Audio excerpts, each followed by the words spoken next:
안녕하십니까. 주역 64개 노트 정리 종합 개요 해석 12번째 시간입니다. 전체적으로는 271번째 노트 정리입니다.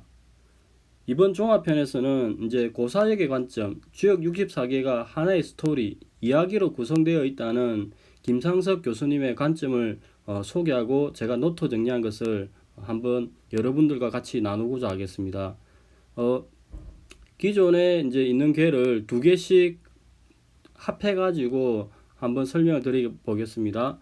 자, 이번 시간에는 이제 첫 번째로서 택화역에 대해서 한번 알아보겠습니다. 자, 기존에 했던 방식을 그대로 하겠습니다. 택화역 궤를 한번 읽어보겠습니다. 혁, 기일 내부, 원형, 이정, 해망. 혁은 이미 그날이라야 이에 믿음이 있으니 계획을 한 뒤에는 크게 형통하고 마음이 곧으면 이롭고 뉘우침이 없으리라. 즉 혁은 가죽을 이야기하죠.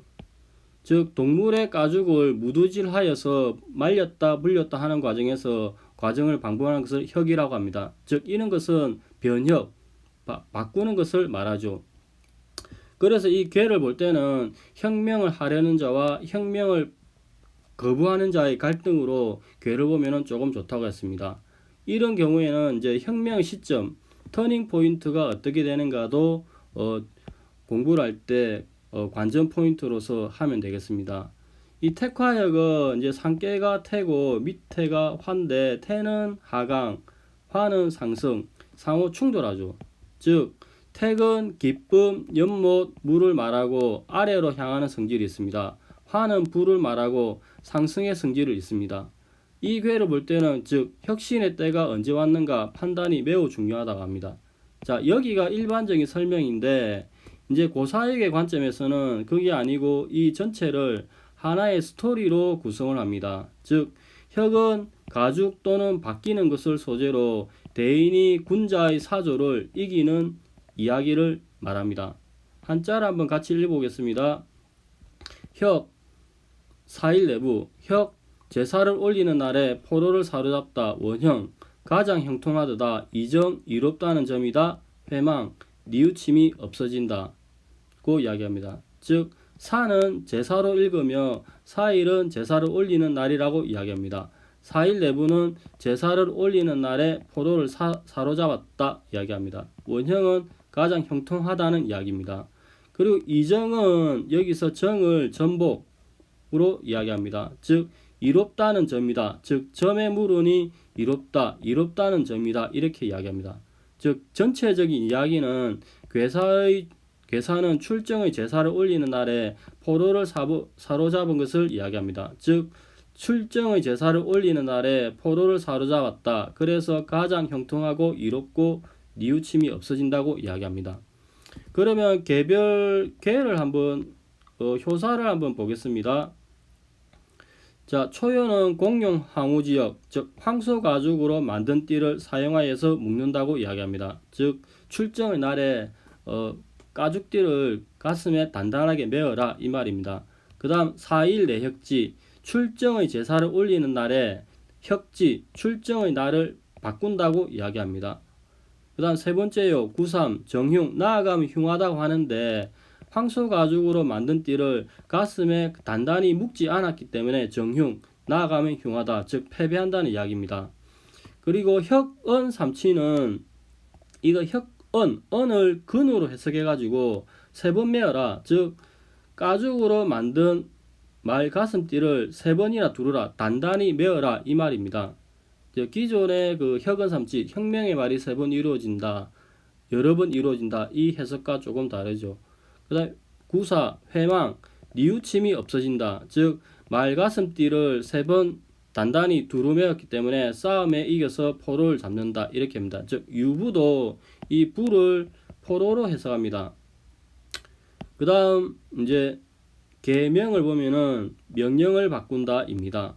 그 다음 구어로 보면은 대인이 호랑이처럼 변한다고 합니다. 즉 대인이 호랑이처럼 변하여 용감하게 싸운다. 그렇게 하니까 미점, 점에 점치지 않아도, 점에 묻지 않아도 이긴다 이렇게 얘기합니다. 그 다음 군자 표변, 상륙의 군자 표변은 군자가 표범처럼 변하여 사납게 싸운다.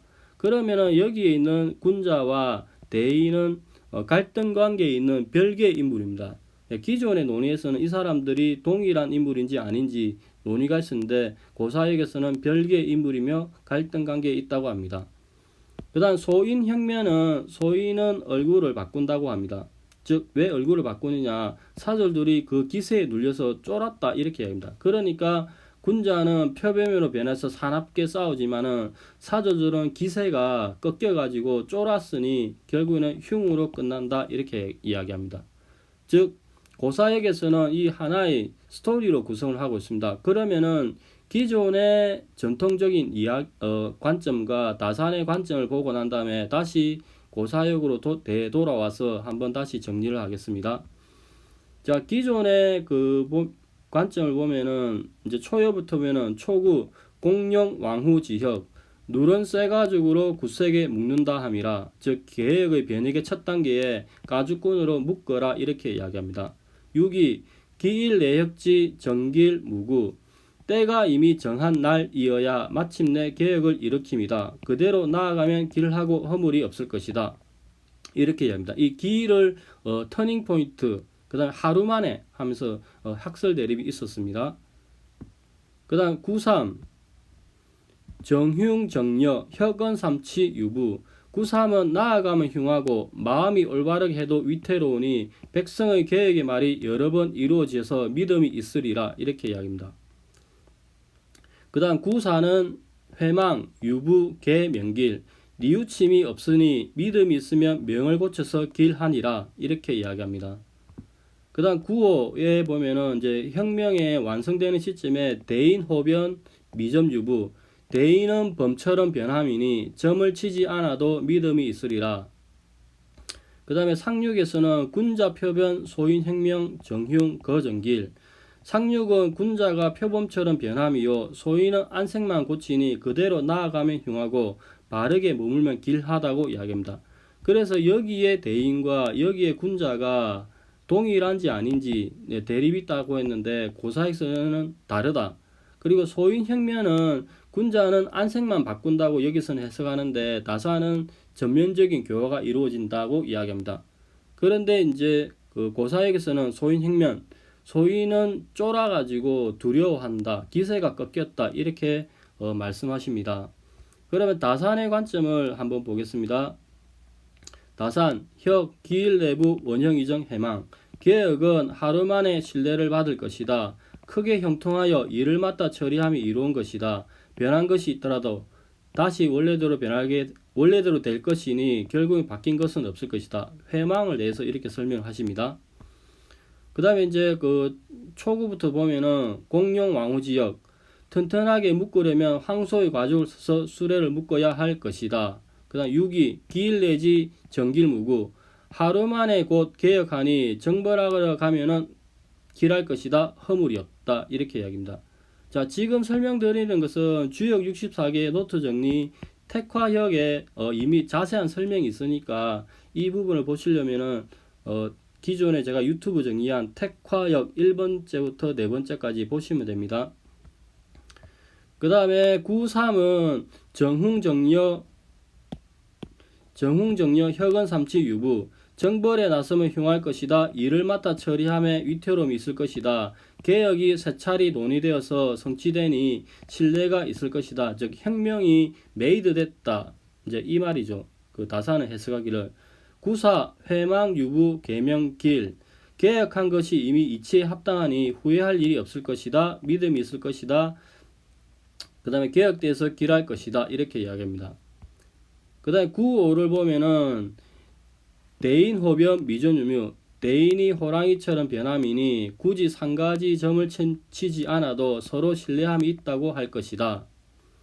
그 다음에 이제 상륙을 보면은 군자 표변 소인혁명 정흉 거정길 군자는 위엄을 갖추어 표범처럼 변할 것이다. 소인은 군자의 교화를 받아서 전면적인 면면을 혁신할 것이다. 정벌을 났으면 흉할 것이고 머무르면 일을 맡아 처리하면은 길할 것이다. 이렇게 이야기합니다. 자, 여기에 글자가 조금 깨져 있는데 이 부분도 제가 주역 64기 노트 정리 택화역 4번째 시간에 설명을 드린 부분이 있으니까 지금은 고사역 관점에서 설명을 드리니까 그 부분을 한번 자세히 공부하고 싶으시면 그 부분을 찾아보시면 됩니다. 자, 그러면은 이제 기존의 논의를 다 보고 난 다음에 택화역계를 고사역 관점에서 정리한 것을 이렇게 한번 읽어보고 이제 끝내겠습니다. 택화역, 혁은 가죽 또는 바뀌는 것을 소재로 하여 대인이 전쟁에 나가서 용감히 싸워서 이제 군자의 사조를 이기는 이야기라고 합니다. 한자를 보면은 혁, 제사를 올리는 날에 포로를 사로잡았다. 원형, 가장 형통하다, 이롭다는 점이다. 회망, 뉘우침이 없어진다. 즉 혁은 본래 가죽이라는 뜻이나 이것이 파생하여서 고치다, 바꾸다, 변하다, 개혁하다, 없애다, 제거하다 이런 의미가 있다고 합니다. 4일 내부는 제사를 이야기하고 4일은 제사를 올리는 날이다.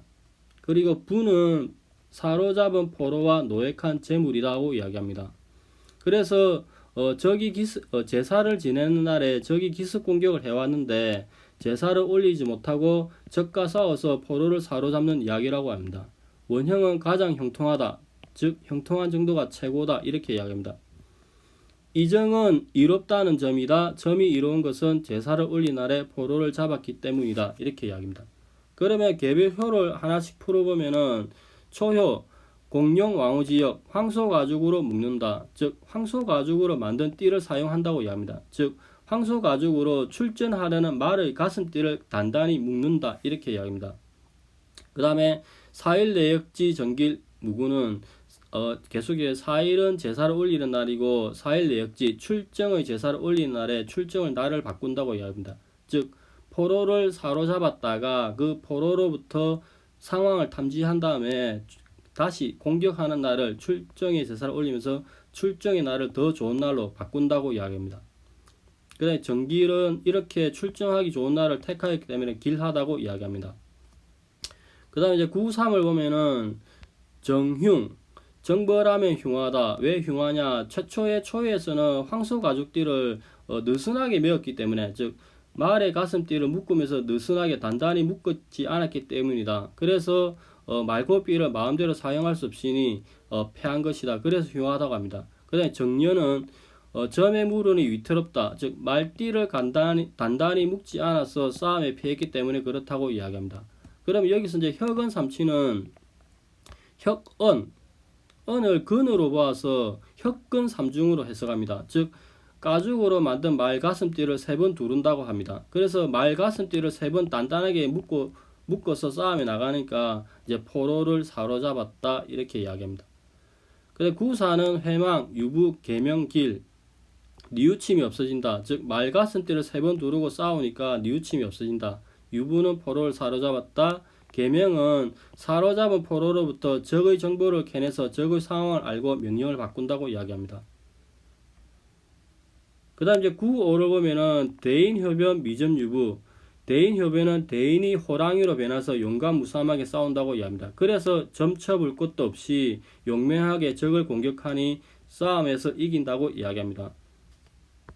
그 다음에 군자 표변은 군자가 표범으로 변화해서 사납게 싸운다고 이야기합니다. 그런 반면에 소인행면, 소인은 이제 얼굴을 바꾼다고 하는데 사졸들이 두려움에 가득 차서 이제 쫄아있다 이렇게 이야기합니다. 그래서 그러한 상태에서 정벌하면 흉하다고 합니다. 이미 사졸들이 기가 죽었기 때문에, 즉 사졸들이 두려움에 가득 차 있어서 이런 상태에서 정벌하면 피할 것이다. 즉 대인이 이길 것이다 이렇게 이야기하죠. 그래서 머물러라, 출정하지 말고 가만히 있으면은 있어라 이렇게 얘기합니다. 그래서 결국 이 사안은 소인과 대인이 갈등 관계에 있어서 대인이 군자를 물리치는 이야기라고 합니다. 자, 여기까지가 이제 택화혁에 대한 설명이고, 다음은 이제 화풍정에 대해서 같이 한번 보겠습니다. 자, 화풍정은 이제 혁명이 끝나고 난 다음에 이제 안정을 취하는 그런 상태에 있는 거죠. 그래서 정을 이제 소치라고 이야기하는데, 이제 소치는 권력의 상징을 이야기합니다. 자, 기존의 견해를 보면은 정, 원길, 형. 정은 크게 길하고 형통하다. 즉 정은 음식을 만들 때 쓰는 솥, 세 발이 달린 솥을 말하는데, 낡은 것을 쏟아내고 솥에 새로운 것을 넣어서 새 질서를 형성한다고 이야기하죠. 즉 혁명이 끝난 뒤에 새롭게 구질서를 버리고 새로운 질서를 만든다 이렇게 이야기합니다. 그럼 상깨는 불화고 학계는 나무죠. 그 나무로 불을 떼워서 이렇게 하는 그런 형상이 있는 거죠. 그래서 음식을 만드는 상이 있다고 이야기합니다. 즉 상깨화는 불 가득 참을 의미하고 학계소는 정결함 나무 바람을 의미합니다. 즉 나무 위에 불이 있어서 무엇을 삶거나 요리하는 형상이라고 합니다. 자, 이게 일반적인 설명이고 이제 그 고사역 관점에서는 이제 음식을 삶는 그릇과 국가 권력 정을 이용해서 이야기를 하는 것인데 한자로 한번 보겠습니다. 정, 원형, 원길형, 정, 가장 형통하다, 형통하리라, 가장 길하다, 형통하리라 이렇게 이야기합니다. 즉 괴사는 공이 솥을 가지고 있어서 가장 길하고 형통한 것을 기술하였다 이렇게 이야기합니다. 그 다음에 이제 이렇게 형통한 것은 공이 솥을 가지고 음식을 해 먹을 수 있기 때문이다 고 이야기합니다. 그러면은 구체적인 개별효를 한번 보면은 초유에는 이출비, 비생각한 것을 드러낸다고 합니다. 그래 이 비는 누구냐면은 아이를 생산하지 못한 본처를 이야기합니다. 그 본처를 내친다고 이야기하죠. 그리하여서 득첩이기자, 첩과 아이를 얻는다 이렇게 이야기합니다. 그 두 번째는 구이는 아유구질, 나의 짝이 병이 있다고 이야기합니다. 그 병이 있다는 존재는 본처, 아이를 낳지 않는 처를 이야기합니다. 그래서 처가 쫓겨나니까 불아능즉 나에게 오지 못한다. 쫓겨나니까 오지 못한다. 이렇게 이야기합니다. 구3에서는 정의혁, 혁이 바뀐다고 이야기했는데 떨어져 나간다고 이야기합니다. 그래 떨어져 나가니까 그 행색이 막힌다. 즉 솥을 옮길 수가 없다. 그래서 솥을 옮길 수가 없으니까 이제 꽁고기를 먹지 못한다는 이야기로 이어지죠. 그 다음에 세 번째는 솥이 뒤집어져 가지고 기형악이라는 문자가 나옵니다. 그 문자는 그 시녀가 몸을 젖었다는 견해와 그 형벌을 받는다. 보기 안 좋다. 이거를 이렇게 각각 해석합니다. 6호에서는 정황이 금현, 솥에 황새끼가 황금고리를 걸었다. 그러니까 솥을 더 아름답게 꾸민다고 이야기죠. 그 다음에 이제 상륙에서는 솥을 더 화려하게 꾸민다. 이렇게 이야기합니다. 자, 개별적인 여기까지가 이제 기초적인 설명이고 기존의 이제 화풍정에 관한 설명을 같이 한번 보겠습니다. 정전지 이출불 득첩이기자 무구 솥의 발꿈치가 엎어지니 뒤집어지니 비색한 것을 내어놓는 것이 이로우니 첩을 얻으면 그 아들로서 허물이 없다. 득첩이기자 이렇게 합니다. 그 다음 정유실 아유구질 불아능즉 길 솥에 실속이 있으나 나의 짝이 나쁜 병이 있다 하니 불아능즉 능이 내게 오지 못하게 하면은 길할 것이다 이렇게 이야기합니다. 그 다음에 이제 정이현 기행색 치고불식 방유유회 종길 구3은 속기가 바뀌어 그 행함이 막혀 꽁고기를 먹지 못하니 바야흐로 비가 와서 후회함이 없어 끝내 길할 것이다 이렇게 이야기합니다. 그 다음에 구4는 정절족 복공속 기형악 흉 솥의 다리가 부러지니 공의 음식을 쏟아낸다. 그 형삭인 기형악 악착 같은지라 흉하다 이렇게 이야기합니다. 그 다음에 정황이 금현 이정 솥에 누룽기에 금으로 만든 고리이니 바르면 이롭다 이렇게 이야기합니다. 그 다음에 정옥현 대길 무불리 이제 솥을 더 꾸미는 거죠. 솥에 옥으로 만든 고리이니 크게 길하여 이롭지 않음이 없다 이렇게 합니다. 자, 여기가 일반적인 설명이고 다산의 설명을 한번 보겠습니다. 정원형길 정계는 임금의 원이 길하여 형통할 것이다 이렇게 이야기합니다. 자, 초구를 보면은 이제 정전지 이출부 득첩 이기자 무구 솥의 다리를 뒤집어서 더러운 것을 쏟아버리니 이로울 것이다. 첩을 얻으니 그녀가 낳은 자식이 귀하게 됨에 따라서 그 어머니가 따라서 귀하게 되므로 허물이 없을 것이다. 이렇게 이야기합니다. 그 다음에 9위를 보면은 정유실 아구유질 불화능적길 손님을 대접할 음식이 가득 있는데 내 손님이 아구유질 병이 나서 나에게 올 수 없는 것이니 이는 나의 잘못 주인의 잘못이 아니니 길하다. 이렇게 이야기합니다. 그 다음에 이제 세 번째 9.3을 보면은 정의역 기행색 치고불식 방유회 종길 속기를 고치기는 고쳤으나 잘못 고쳐서 그 솥을 옮길 방법이 없어서 매우 궁색하다가 꽁거기가 기름져도 즉 요리를 다 만들어도 먹지 않을 것이다. 바야 흐러 비가 내리려 하니 월식이 일어나도 변한 것이 있더라도 끝내는 길할 것이다. 이렇게 이야기합니다. 그 다음 9.4를 보면은 정절족 복공속 기형악 흉 솥다리가 부러지고 솥 안에 들어있던 음식인 공석을 쏟아버리니 그 대신에 목을 내는 중형이 옥형을 당할 것이다. 여기 이제 기형악을 형벌을 당할 것이다. 이렇게 이야기합니다. 그 다음에 이제 그 6.5를 보면은 정황이 금현 이정 솥에 황금색 솥기가 있고 쇠로 된 돌막대가 있으니 이를 주관하는 것이 이로울 것이다. 이렇게 이야기합니다.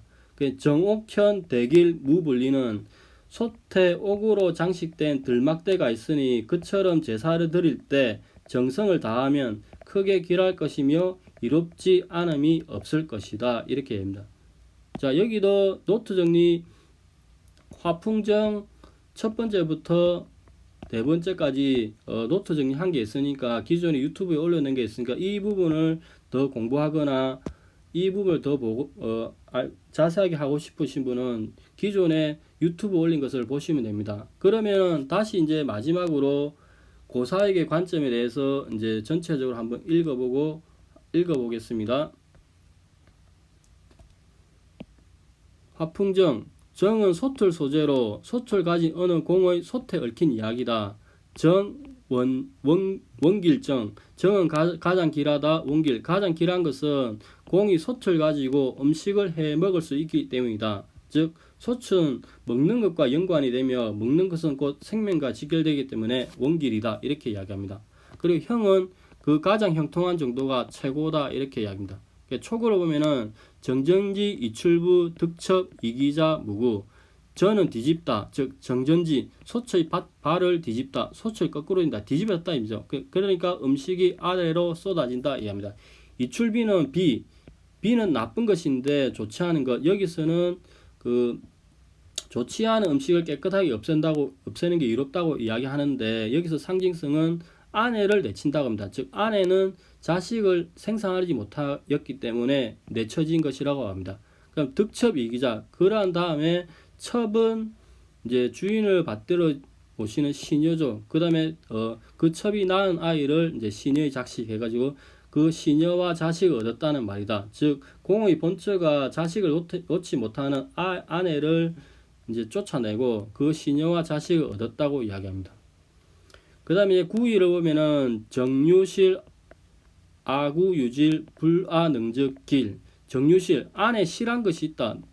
즉 솥 속에 먹을 것이 있다는 이야기죠. 그 아구유질 내 짝이 질병이 있다. 짝은 이제 쫓겨난 본처를 이야기합니다. 질은 병을 이야기하는 것도 있지만 어떤 문제가 있다는 이야기입니다. 그래서 아내가 병이 있다는 말이고 아내가 쫓겨났다는 이야기입니다. 불가능적 즉은 나아간다는데 즉 불가능적 불능적 나에게 올 수 없다는 이야기입니다. 즉 아내가 본처가 쫓겨났으니 당연히 나에게 올 수 없으니 그 솥 속에 있는 음식을 내 혼자 먹을 수 있으니까 길하다. 즉 아내가 내쳐져 함께 먹을 수 없으니 내 혼자 먹을 수 있으니 길하다. 이렇게 이야기입니다. 그 다음에 9.3은 솥의 기가 떨어져 나갔다. 그 다음에 이제 기행색 그 나아가는 것이 막힌다. 그래서 치고불식 맛있는 꽁고기를 먹지 못한다. 방유 마침내 비가 내려서 꽁고기에 이제 비가 오니까 물이 들어가는 거죠. 그 맛이 흐르는데 즉 빗속에 빗물이 솥 속으로 들어간 것이다. 그리고 회는 솥의 기가 떨어져 나가서 꽁고기를 먹지 못하였는데 마침내 비가 와서 물이 들어가서 꽁고기 맛이 흐렸다고 이야기합니다. 그 종길, 마침내 길하다는 것은 끝내 이제 비가 그치고 꽁고기를 다시 먹었다는 이야기입니다. 근데 구사를 보면은 정절족, 소추의 다리가 부러졌다. 부러지니까 복공속, 소추를 엎지른다고 이야기합니다. 근데 복공속, 솥 안에 있는 음식을 엎지른다고 이야기합니다. 그럼 기형학, 이제 산합계 되었다고 이야기했는데 그 주체가 시녀라고 합니다. 두 가지 해석이 가능하다고 이야기했는데 기형학, 음식이 엎질러져 가지고 그 몸이 젖었다. 아니면 그 음식을 엎질러서 형벌을 받는다고 이야기합니다. 그래서 흉하게 되죠. 그 다음에 6호는 정황이 금현 이정, 솥을 아름답게 꾸몄다는 이야기다. 그 현은 솥을 장식하는 고리를 이야기하죠. 그래서 그 솥을 황동으로 만들었다고 합니다. 그러니까 잘 꾸민다고 이야기합니다. 그러니까 잘 꾸미니까 이롭다는 점이다. 이렇게 합니다. 상구로 보면은 정옥현 대길 무불리, 즉 더 화려하게 꾸미는 거죠. 정옥현, 솥에 고리를 걸었다. 그 옥은 그 당시에 최고의 보물이었다고 합니다.